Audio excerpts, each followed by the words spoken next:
Hello everyone, welcome back to my channel. My name is Hannah, and in this video I'm going to be discussing all 19 books I read in October. So without further ado, I'm going to be going through each genre of book that I read and each book that I read in that genre. Starting with the books that I reread. The first book that I reread was The Lady's Guide to Celestial Mechanics by Olivia White. I first read this book in September. It's a cute, queer, historical romance, and absolutely loved it. And I listened to it for the third time, as well as listening to additional romances, The Princess Trap and Act Your Age, Eve Brown by Talia Hibbert. All of these romance rereads I gave 5 out of 5 stars, and we'll just keep on moving. Next, I'm going to be discussing the mystery, thriller, and horror books I read this month. I tried desperately to read as many of those spooky books in October as I possibly could, with some mixed results. The first book I read was a very short story by Silvia Moreno Garcia called The Sound of Footsteps. This is only 20 minutes on audio, so I'm not even going to tell you what it's about, but it is a spooky short story, and unfortunately I didn't love this. I ended up giving it 2 stars. Another Silvia Moreno Garcia on this list is a full-length novel called Velvet Was the Night. This is Silvia Moreno Garcia's, her newest release. It's hard to say that. Garcia's newest release, and this is a noir crime novel.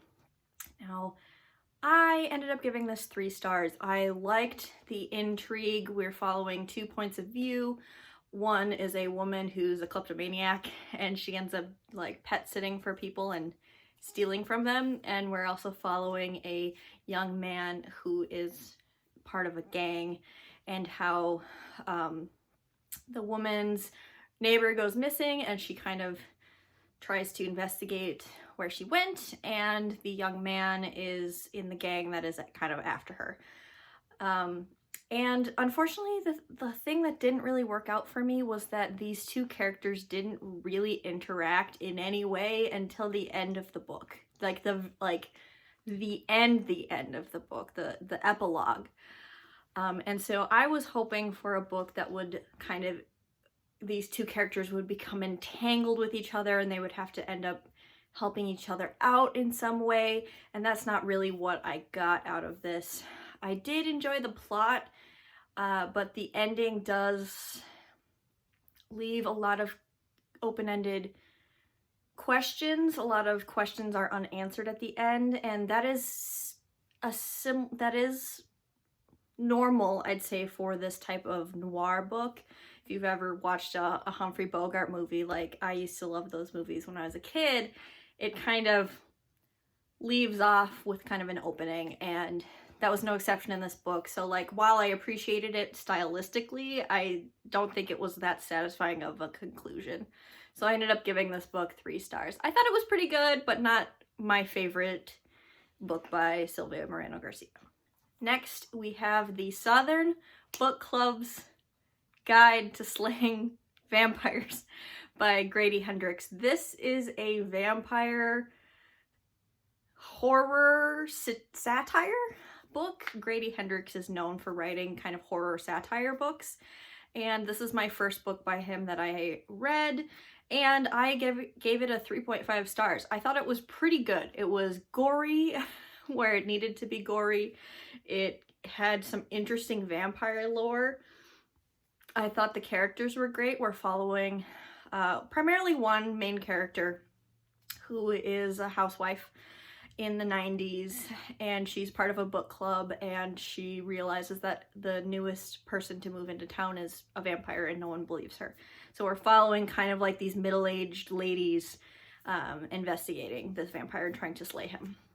And there were some issues that I had with it. I thought some of the pacing was a little bit weird, a little bit slow in places. I thought there was some discussion on racism in this book that were brought up that I don't know were handled the best. So the vampire is attacking, at first, Black children, and all of the white ladies don't care about, oh, those black children on the other side of the tracks. Like, we're not going to do anything about them, but as soon as the vampire starts going after their children is when they act. And I don't know if that conversation was dealt with in the best way, but that was just my impression of that. But I did enjoy the horror elements of this book and the characters. And then another Silvia Moreno Garcia, Certain Dark Things. This is a vampire noir book that is more of an action-packed gangster story than it is a true noir fiction. This is about Adele, who is a vampire, and her dog Koali are on the run and trying to escape from a rival vampire gang, and she comes across a young man by the name of Domingo, and Domingo is a trash collector, and he kind of volunteers to supply her with blood whenever she needs it, and also to help her escape Mexico City and get away from the evil vampires. And I loved this. I gave it a 4.5 stars. I loved the action, the fight scenes, the intensity, the violence of this book, because, you know, the vampire-ness, right? There's gonna be some violence. I loved that this was pretty character-driven. That's kind of what I enjoy about Silvia Moreno Garcia's work, is the characters and the fact that they are so character-driven. And I thought this blended character and plot very, very nicely. I loved the Mexican or Central American vampire lore that was explored really. It was really interesting for that world building element, and I just had a really great time. At the end of this book, I teared up because of how attached I had grown to these characters, and the ending I thought was very satisfying for them. So I gave this book 4.5 stars. I really enjoyed this. Next, let's do sci-fi and fantasy combined. So the first book that I unfortunately didn't love was called New Suns, original speculative fiction by people of color. And the reason I picked this up is because there is a short story by Silvia Moreno Garcia. This is just me fangirling over this author at this point. And this is a collection of short stories, obviously featuring a lot of science fiction, I'd say more so than fantasy. There are some fantasy stories, some sci-fi stories. The stories in here that I did enjoy were more horror-based, and the more scary stories, like there's a vampire story, there's a killer mermaid story. So those were the stories that I enjoyed the most. Silvia Moreno Garcia's story is dark like that as well. I won't give anything away because they're all really short. The reason I gave the anthology 2 stars overall, though, is because of the 17 stories within this anthology, I only liked 6 of them. And so that's not, like, as an average rating overall, that's not that great. So unfortunately I ended up giving this a 2-star, but I do think that this is a great collection, and it actually introduced me to some authors I'd never heard of before. So I definitely encourage you to pick it up, because maybe you'll have a different reading experience from me and you can discover some new POC authors. I apologize. Again, we have to talk about more Silvia Moreno Garcia. This time in novella form with The Return of the Sorceress. This is about a young woman sorceress who is trying to dethrone her rival sorcerer who used to be her lover, and she is doing this by trying to resurrect or enlist the help of a murdered sorcerer that she killed. So very messy. It's a very short story, and I ended up giving it 3 stars. I didn't really enjoy the world building in this one as much, and I didn't think it really explored the fantasy very well. It just kind of plopped us in, and we didn't really understand how the magic worked, and that was kind of the whole point of the story, was the magic system. So I ended up giving this 3 stars. Now we get to talk about some books that I truly loved in this genre, and the first is The Atlas 6 by Olive E. Blake. I've talked about this book quite a bit. I have a whole review up on my channel specifically for this book. This is a dark academia magical competition book about these 6 characters who are competing for 5 spots in a secret society, and I gave it 4.25 stars. Really liked this.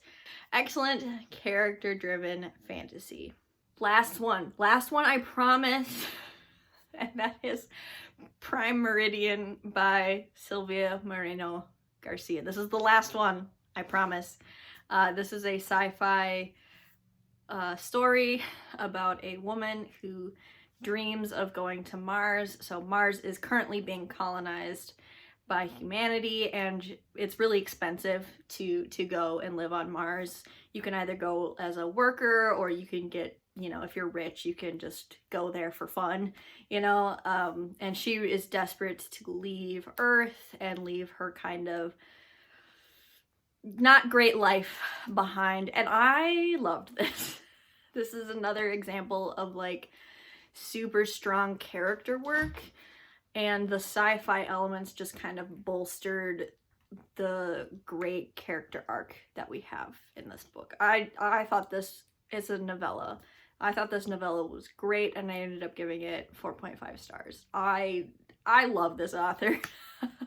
I've pretty much enjoyed everything she's written, maybe only to a 3-star level, but pretty much everything she's written I have enjoyed and appreciated, especially her characters. And the last sci-fi fantasy book we get to talk about is Under the Whispering Door by T.J. Klune. Now, if you have perused my channel, you may have noticed that I do a sit-down review for T.J. Klune's previous work, which is The House in the Cerulean Sea. I've read that book 4 times this year. It's absolutely beautiful. It makes me weep. It's very whimsical, and that is no exception to his latest release, Under the Whispering Door. This book is a little bit heavier in its subject matter, though, because it deals with death, and the main character literally dies chapter 1, and he is basically a ghost throughout the novel, and he's kind of in an in-between state, and he feels he has unfinished business to do, so he's kind of stuck in this in-between state, which is a tea house. And the tea house owner helps him kind of process his death and hopefully help him move on. And it's a male romance with a found family, which is very similar to T.J. Klune's previous work as well. I really loved this. I ended up giving it 5 stars.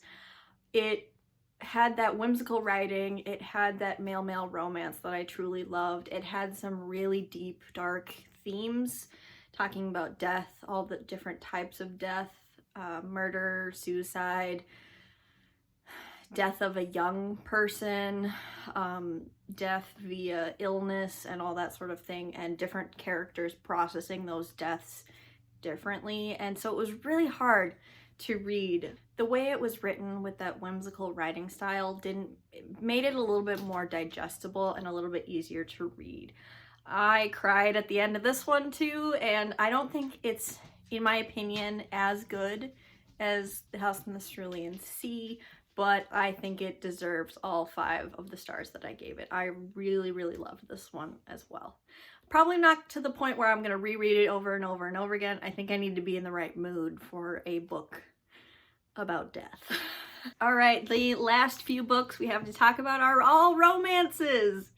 Despite my best efforts to read lots of horror, mystery, thriller books this month, I ended up getting a bunch of holds from my library come in that were all romance books.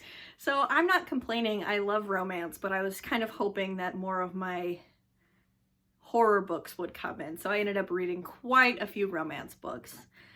And let's just get the ones I really didn't like out of the way rather quickly. So first we have The Road Trip by Beth O'Leary, and I gave this 1 star. Yuck. The reason I gave it 1 star is because it's a second chance romance where the 2 characters had dated previously, and it's the story of them basically getting back together, and it's kind of dual timeline, so you get their present story and the past story at the same time. And honestly, I thought what the male character did was unforgivable, and I don't know if I would forgive him for that and get back together with him. So that is why I gave it 1 star, and I will just leave it at that. The next book is The Heart Principle by Helen Huang. I gave this 2 stars. This is a continuation of the Kiss Quotient series by the same author, which I have adored in the past, her previous works, and this is following a violinist and a motorcyclist as they fall in love. And the reason I didn't like this one is I did enjoy their romance a little bit, like the 2 characters coming together. The issue I had with this one is that about halfway through the book, the main character, the female lead's father, has a pretty horrendous stroke and basically becomes comatose and non-responsive, but her family forces him to come home and they're taking care of him basically until he dies. And we get kind of the nitty-gritty details and the daily struggle of our female lead trying to take care of her father, who can't move on his own, he can't eat on his own, and that was just not fun to read about. Like, that was really hard to read. It was so emotionally draining for both the main character and for me as the reader, that's just not what I wanted out of a cute, fluffy romance. It had a completely different vibe than the other 2 books in this series. The other 2 were much more light-hearted than this one. So I ended up giving it 2 stars. Another disappointing romance. The Hellions Waltz by Olivia White. Now, again, I loved the first 2 books in the Feminine Pursuits novel, and this 3rd one just fell completely flat for me. These 2 characters do not have any scenes together that are like emotionally like vulnerable moments before they're saying I love you and boning. And I'm all for, you know, smut and those types of scenes in books, in romance books, and you can even, you know, have sex before you say I love you. Like, I'm totally fine with that.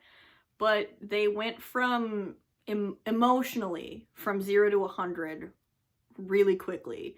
And for me, that's just not the type of romance I like. I like a really balanced romance where it balances the characters and the plot and the smut and the emotion really well. Like, I have to see the characters coming together and having chemistry beyond the sex in order for me to like fully appreciate and enjoy it. And I don't think this one had it for me, so I ended up giving this one 2 stars as well. Another disappointing-ish read for me is Neon Gods by Katie Robert. Now, this book was all over TikTok and everyone was talking about it, about how smutty it was and kinky it was, and those are true. This is a Hades and Persephone retelling, but set in a modern setting, and there's kink in it. Hades is a dom and Persephone is a sub. So, and there's also like 10 plus scenes of them, versus like, I'd say, you know, previous romances that I've read have about 3, if not 4 intimate scenes. Okay, to put it in relative context. But, and the number of scenes in this book didn't bother me, but the issue I had with this book is I did not like the plot resolution. I thought it was very weird and it didn't really make sense to me. And I also did not enjoy Persephone's character outside of the context of her relationship with Hades. Her and Hades were really sweet together, and their intimate scenes were phenomenal, and the way that they had that banter back and forth with each other was really great. But her as a character outside of their relationship, I found incredibly annoying. Which was, you know, that's really disappointing. You kind of have to root for both of the characters in a romance, to really feel it and to feel involved. And so that just kind of brought it down for me. So I ended up giving this book a 3 stars. I enjoyed the smut, don't get me wrong, and I thought that was great. But, you know, if the plot and the characters aren't there, I'm not going to enjoy the romance as much. So 3 stars. Now we have a cute Halloween book, and it's queer. Payback's a Witch by Lana Harper. This was so sweet. This is a queer, witchy rom-com with a revenge plotline and centering a magical competition. And I thought this was really sweet and really great. And I gave this book a 3.5 stars. So this is about a young woman who lives in a town called Thistle Grove, and it's like a magical nexus point. So all of the witches can kind of gather there, and the lake in Thistle Grove is magical and they can kind of draw power from it. But she decides to move away from Thistle Grove and kind of put it behind her because of some traumatic experience she's had. And this is the story of her coming back to Thistle Grove after 9 years to be the arbiter of the magical competition. And the winner of the competition gets to essentially be mayor of the town. And this is a female-female romance with some great friendships and some great steamy scenes, to be honest. I thought this was really sweet and it really fit that spooky Halloween vibe. Some things that didn't quite work for me was there were some scenes where people were confronting the main character about her disappearing and not staying in contact with her family. And the main character just kind of rolled over and let people yell at her. Even though she had reasons for being away and kind of breaking contact with people, but she just let them yell at her. And I don't know, that just kind of bothered me. And there was kind of an issue that I had with like some of the pacing in it. I thought it was a fun time, but not a perfect romance for me. But I loved the queer relationships in here, and the main queer relationship specifically was fantastic. Then we have The Flat Chair by Beth O'Leary. Now, I gave The Road Trip 1 star by this author, and I gave The Flat Chair 4 stars. I thought this was really sweet. And this was a book that had 0 smut in it. So the reason I loved it was because of the way that the characters got to know each other. And the plot was really well executed, in my opinion. This is about 2 characters who essentially share a flat, but it's only a 1-bedroom, 1-bathroom situation. But he works the night shift and she works a day shift, so they never actually see each other, but they do share the same bed. They just don't ever occupy the bed at the same time. And basically their relationship kind of starts with them leaving little notes for each other on little sticky notes around the apartment, and I just thought that was really sweet. And I really loved all of the subplots in this book. Both of the characters had, family issues, had side issues that were going on that I thought were executed really, really well. I do want to put a trigger warning on this book for narcissistic, toxic, abusive relationships, as well as some stalking on the female lead's part. Her ex-partner stalks her and is really abusive. And then on the male lead's side, his brother is wrongfully incarcerated for committing a robbery that he didn't commit.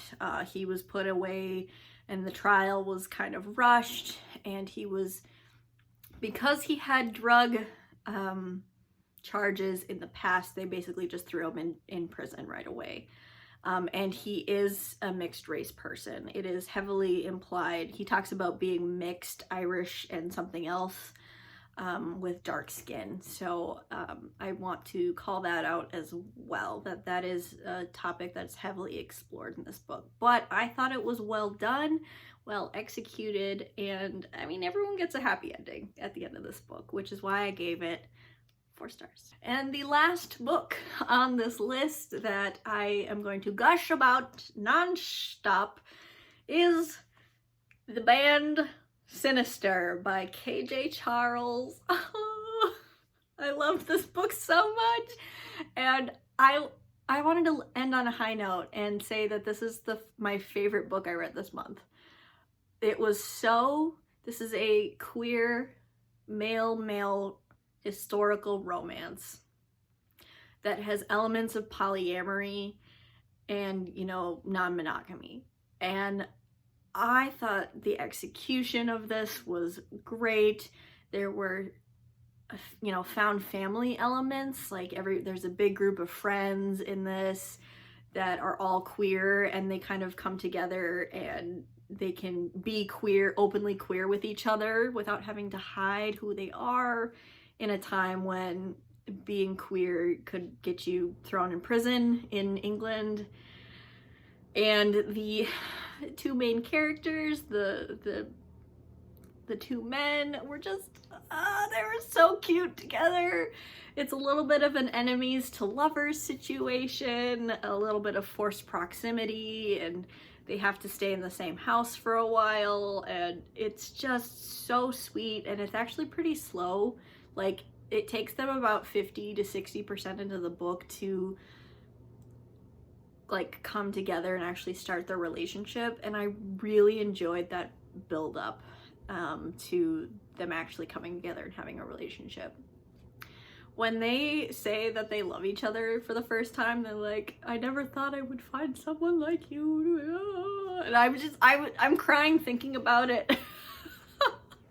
It was so sweet, and this is a perfect romance for me. I'll stop gushing about it, but if you enjoy romance books, I highly recommend this one. I gave it 5 stars, and I read it 3 times this month. I just love it so much, and it already means a lot to me, this little queer romance. It just was great. Whew, that was a lot of books, and I just want to say thank you so much for watching. If you watched to the end of this video, I love you all, and I will see you in my next video very soon. Bye.